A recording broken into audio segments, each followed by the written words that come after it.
Thank you everyone for coming.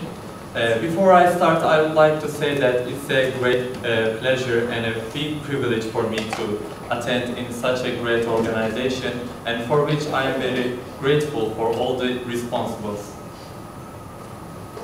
Okay, let me introduce myself first. My name is EMRE ÜNSAL, and I am graduated from Gazi University in 2016, and since then I have been working as an English language teacher in Ahmet Günel Secondary School in Gaziantep.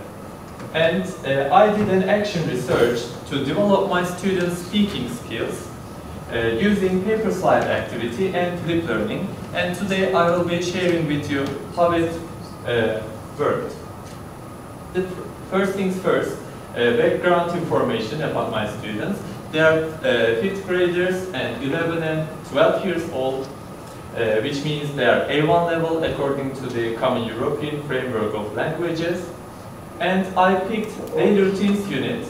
Here I expected from my students to talk about their own daily routines as well as telling the time as it is stated in our course book objectives. Well, why did I do this research? All through my teaching experience, I have had a lot of problems about teaching speaking. I had many different profiles of students. Some of my students are very anxious. They are afraid of making mistakes. They think that their friends are going to make fun of them later maybe. And some of my students are very shy. They don't want to speak in the class out loud. Let alone English, they don't even want to speak Turkish in the class. So they are introvert students. And in my classes, there is a certain group of my students who always tend to say, "Hocam, I don't know English." This group of students always block themselves not to speak. They don't even want to try speaking English. Of course, in my classes, I have very successful students. And sometimes I see that they don't want to speak in the class. They say, "Hocam, it doesn't occur to me. What am I going to say?" They just maybe make one sentence or some words. Here, I need to find some real reason for them, and the topic must be interesting and engaging and educative for them. Along the way of teaching speaking, I have many other challenges as well. But now, I want to have your observations. For this, please grab your phones and from Google, go to Mentimeter, and I have a quote here below. What problems do you encounter in your speaking lessons? Could you please share your observations? Yes, some of our teachers. Mostly anxious, I don't know, worried, sorry, unwilling, nervous, shy. It's hard, yes. I think I agree with this. They're afraid of making mistake. Fear of negativity. We have many different student profiles.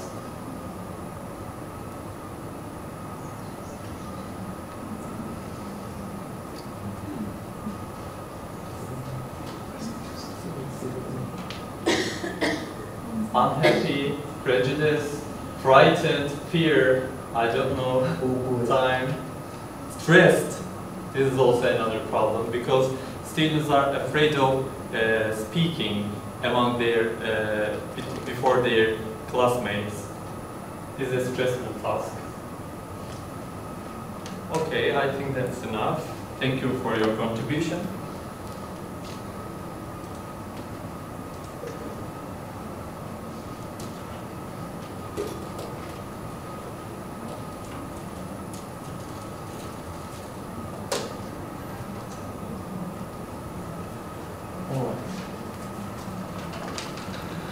Well, these were the problems related to my students. I revised the problems of my students, but how about myself? How effective I am? Do I improve myself, my teaching skills? What do I do for it? Should I put all the blame on the students? Of course not. Can I really integrate the 21st century skills in my lessons? And the other thing, which is very important for me, can I really catch the spirit of today for my students? These kind of questions always mingle my mind. And then I came up with some ideas. I need to do a very good planning, and I should be very creative. Each time I need to supply my students new and engaging and very entertaining activities. And to do this, I have to be enthusiastic. And we all know that teaching, speaking is a very long way, and it really requires a great patience. And sometimes I find myself speaking way too much in the class. But this is also a problem. I want my students to speak more than me, but I am stealing their time in a way. Here, Pernell Rip says, our job is to create rooms filled with students' voices, not to be the main voice. Well, paper sliding. I came across with this paper sliding idea. This is very basic and easy activity. Simply, students are taking some pieces of papers and they draw some pictures related to your content, and while they are sliding the papers, they are talking over the pictures that they draw. So in the end, they are building up a picture story. You will see the examples later.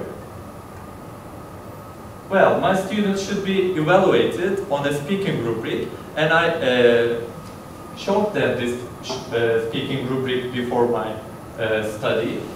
For me, content is very important. The target vocabulary and grammar points, I want them to use them.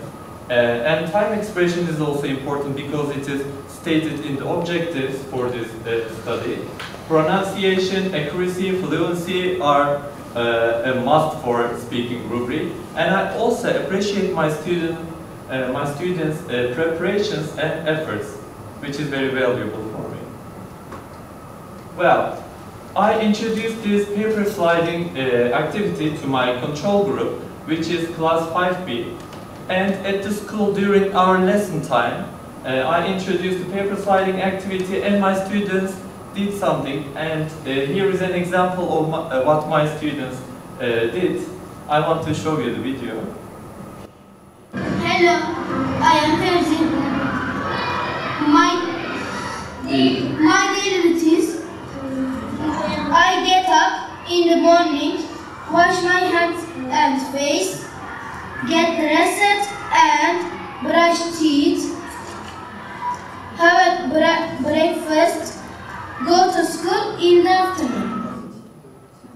Well, this was a nice activity. My student spoke something about their daily routines, but I thought that my students could do better than this. So I came up with the idea of flipped learning. We have a lot of restrictions at our schools during our lesson times. Flipped learning, basically students can take the learning out of school and they can extend it to their home.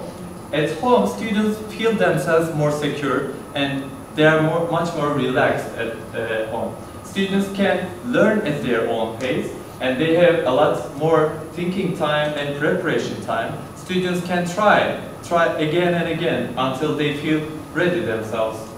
And here is the emphasis is on our students.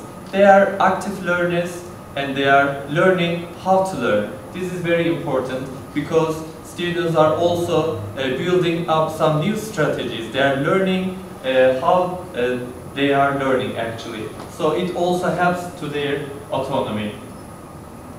Well, I decided to give this paper sliding activity in flipped learning method to my research group, which is class 5A. And here is an example of how it worked in flipped learning method, the paper sliding. Hello, I am Aylin. Today I'll talk about my daily routines. I wake up at 9 o'clock in the morning and brush my teeth at 9:30 and have breakfast at 10 o'clock. I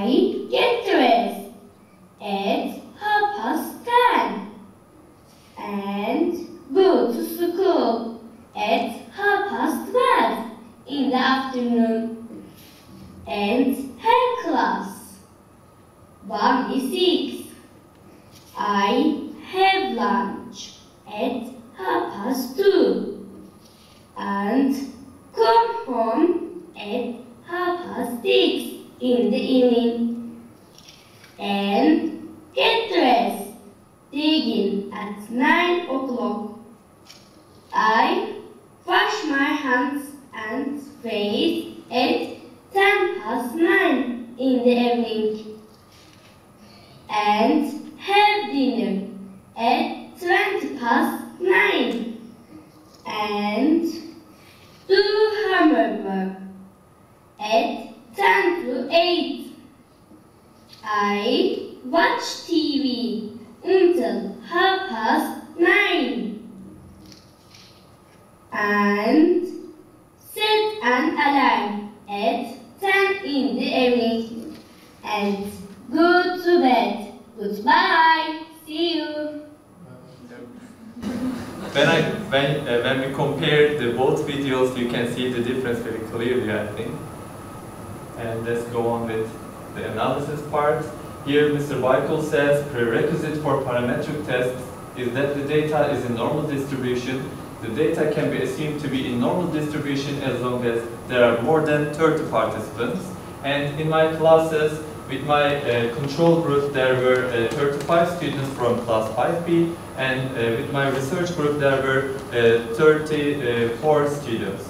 And when I analyzed the speaking group evaluations, I could clearly see, and you can see from the chart here, my students who worked in the flipped learning method got the higher grades, the notes, than the students who didn't. And also you can see there's a normal distribution in this study for both classes. When you look at the Scrivener's and Curtis's rates, you can see that they are between +1 and -1. So it shows that it's a normal distribution. And also when we have a look at the t-test results, our p-value is below 0.05. In the yellow part you can see that our results, and we can conclude that there is a significant difference between the flipped learning group and the control group. As for conclusion, I can say that both flipped learning and paper sliding is very good tools to improve students' speaking skills. And for paper sliding, it is task-based, and students really love doing some tasks because it is learner-centered and engaging. Students are taking the responsibility of their own learning, and they produce something and which is fun for students, and it is really easy and practical to apply. As for flipped learning, it is really a time saving for us because we have a lot of restrictions during our lesson times at school. And again, students are active learners, and students can go their home and they can have a deeper understanding of the content. And as I said before, they have more time to practice. They can practice over and over again until they feel ready themselves. And here they build their autonomy, they construct knowledge, they learn how to learn. And both paper sliding and flipped learning is also very essential for differentiation because we have different type of students, and it helps for them to move at their own pace, and students can choose according to their interest and needs. And I have a very strong suggestion now. I think this paper sliding activity should be included in our course books at the end of each unit. And then students can work, and you will see the difference unit by unit. They will develop their speaking skills. And each year we give our students some project assignments. We can give this paper sliding activity. I do this, I did this year actually. And also we can extend learning. The speaking, we can turn it into a writing task, for example.